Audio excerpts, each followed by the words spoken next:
দিয়েছে প্রতিদিন জন্য বাংলাদেশে মামলা দায়ের হবে, প্রতিটি মামলার জন্য তার বিচার হবে, এবং এই এতগুলো হত্যাকাণ্ডের জন্য তার যতবারের ফাঁসি হওয়ার দরকার তার ততবারের ফাঁসির অর্ডার হবে।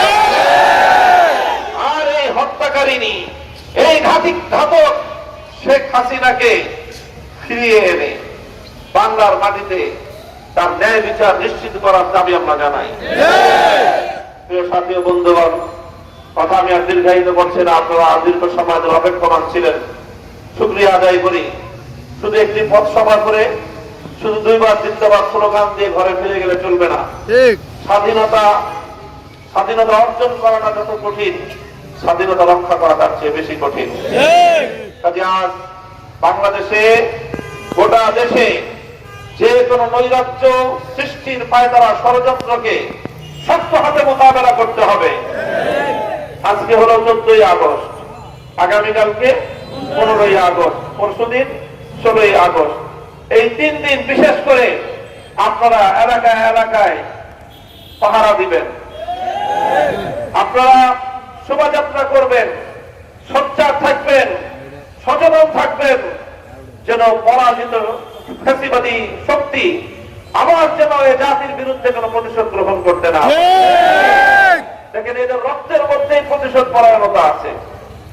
75 সালে যখন 15ই আগস্টের ঘটনা সংঘটিত হয়, তারপরে এই শেখ হাসিনা গণমাধ্যমে ঘোষণা করেছিল এই জাতি তার বাবাকে হত্যা করেছে, এই জাতির কাছ থেকে, বাংলাদেশের মানুষের কাছ থেকে সে তার প্রতিশোধ নেবে। এটাই ছিল তার রাজনীতির মূল উদ্দেশ্য। দেশের মানুষের কল্যাণ করা তার রাজনীতি ছিল না, তার রাজনীতি ছিল শুধুমাত্র তার পিতার হত্যাকাণ্ডের প্রতিশোধ গ্রহণ করা। সেটাই সে করেছে। এদেশের মানুষকে জ্বালিয়ে পুড়িয়ে ছারখার করে দিয়েছে, এদেশটাকে একটা মৃত্যু পরিণত করেছে। কিন্তু সে চিন্তা করে নাই যে তার বাবাকে এই জাতি কেন হত্যা করেছিল, এ জাতির মানুষ কেন তার বাবাকে হত্যা করেছিল। অথচ 75 সালের মাত্রই তো 5 বছর আগে, মাত্রই তো 4 বছর আগে 71-এ বঙ্গবন্ধু শেখ মুজিবুর রহমানকে এদেশের মানুষ ফুলের শুভেচ্ছা দিয়েছিল, অভূতপূর্ব ভালোবাসা তার জন্য প্রকাশ করেছিল। কিন্তু 4 বছরের মাথায় কেন এই পরিবর্তন ঘটেছিল?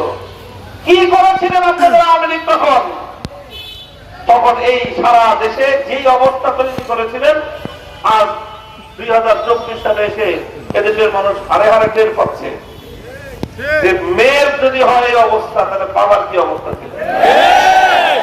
তার বাবার শাসনামল, তিনি ব্যক্তিগতভাবে বাংলাদেশের স্বাধীনতা যুদ্ধে নেতৃত্ব দিয়েছেন, অনেক বড় নেতা ছিলেন, দেশের মানুষ তাকে ভালোবেসেছিল, কিন্তু তিনি সেই ভালোবাসার প্রতিদান দিতে পারেন নাই।